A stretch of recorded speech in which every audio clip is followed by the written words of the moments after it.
Hello guys, for today's video is isi-share ko sa inyo yung naging struggles namin ng aking baby this past few days kasi ay nagkaroon siya ng sobrang pangangate.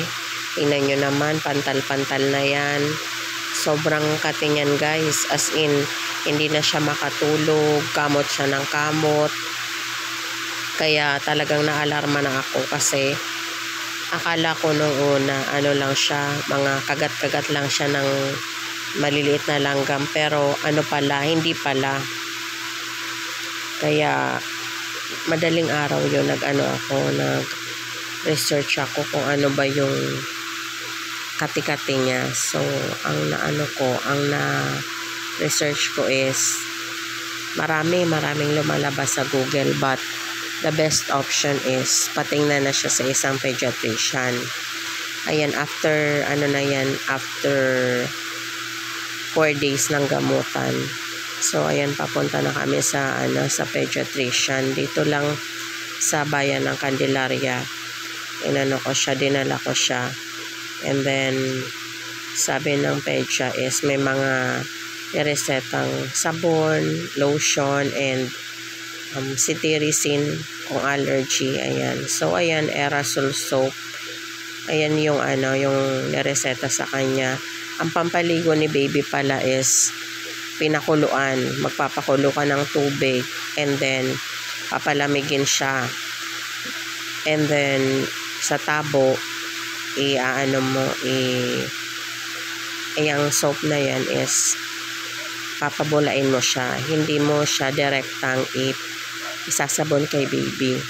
Yung bula lang ng sabon na yan, ayun ang yung i-apply mo kay baby from head to toe.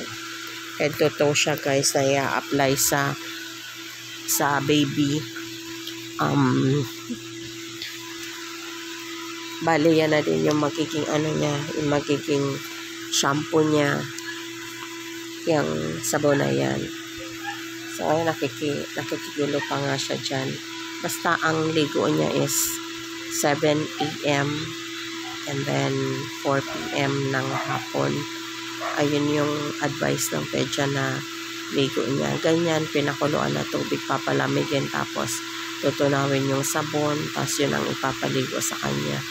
And then, sa ika-5 araw is iipunin lahat ng damit niya, ipinalagay sa akin sa sako, and then sa ika-5 araw is pinabuhusan niya ng kumukulong tubig yung mga damit ni baby.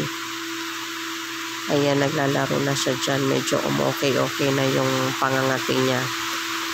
Tapos lahat ng mga bedsheet, lahat ng mga pundak, kumot, ayan, pinalabahan lahat.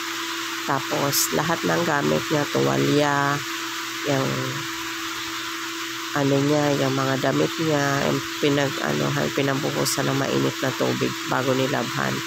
Ayan pala yung yung lotion na binigay ng pedya. Ang pangalan niya is Permethrin lotion. Yan.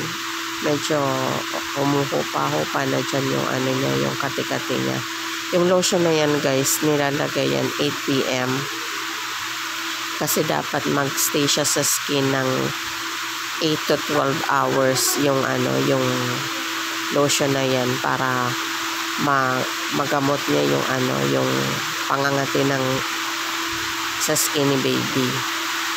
So ayan, nilalagyan ko siya every night lang yan, and then kinabukasan papaliguan ng 7 AM. So ayan na, after 1 week ng gamutan, finally, thank you Lord, ayan, umokay na din yung skin niya, wala nang kati-kati. Ayan, tiyagaan lang talaga sa paggagamot, nakakapagod, but thank you Lord.